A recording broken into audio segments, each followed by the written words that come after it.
Olá pessoal, essa questão, vou arrumar a câmera aqui, sempre é bom. Essa questão, então é uma questão do Enem, deixa eu só colocar mais para baixo, que vem falando a respeito dos smartphones e dos tablets, essa parte de você poder apertar a tecla, esse touchscreen.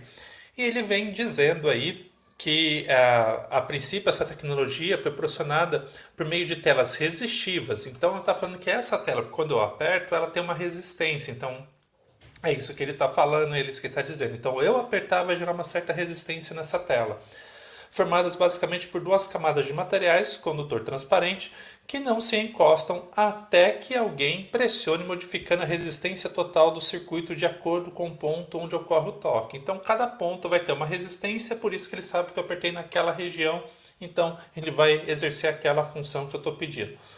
A imagem a seguir é uma simplificação do circuito formado pelas placas, em que A e B apresentam pontos em que os circuitos podem ser fechados por meio de um toque. Então, se você clicar aqui no A, ele vai fechar o circuito aqui, no B, ele fecha aqui. Qual a resistência equivalente do circuito provocada por um toque que fecha no circuito no ponto A? Então, vem alguém e vai apertar aqui no ponto A, ele vai fechar o circuito. Beleza, então para a gente saber a resistência formada nesse tipo de circuito, olha o que a gente vai fazer. A gente vai redesenhar o circuito fechando no ponto A. E quando eu faço o desenho, mágica, ele fica com essa cara daqui. Então eu fechei o circuito no ponto A, onde o trecho que tinha aqui do ponto B não faz sentido, porque ele está aberto, então o circuito fica muito mais simples. A corrente ela não vai vir aqui para aquele ramo que tinha do ponto B, porque ela não está fechada. Não tem como ela voltar aqui na bateria. Então vai ficar o circuito com essa cara, um pouco mais amigável. Né? Quando a gente vê esse tipo de circuito é mais familiar para a gente. Ele quer saber então qual é a resistência equivalente que vai ter nesse circuito. O importante é a gente perceber que esse cara aqui, ó, eles estão em paralelo, porque a corrente vai sair, a corrente física, tá? Ela está sendo do polo positivo, ela vai vir nessa direção, vai chegar nesse ponto, vai encontrar um nó, então ela vai se dividir, ela pode vir tanto aqui para esse resistor de 4 ohm, como descer aqui direto para esse resistor de 4 ohm.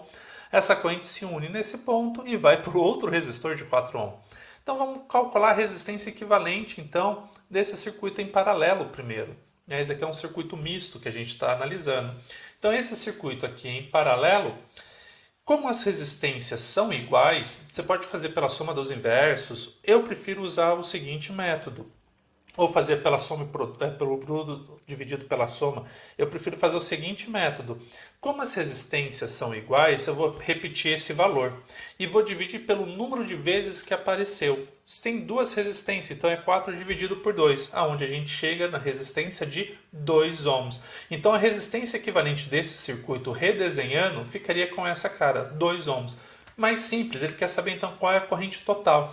Nesse trecho agora a gente percebe que é um circuito em série.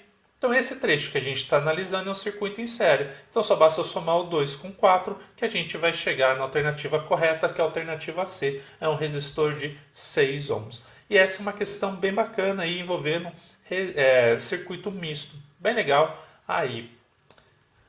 Então agora, espero que tenha entendido, gostado. A gente vai para a próxima questão.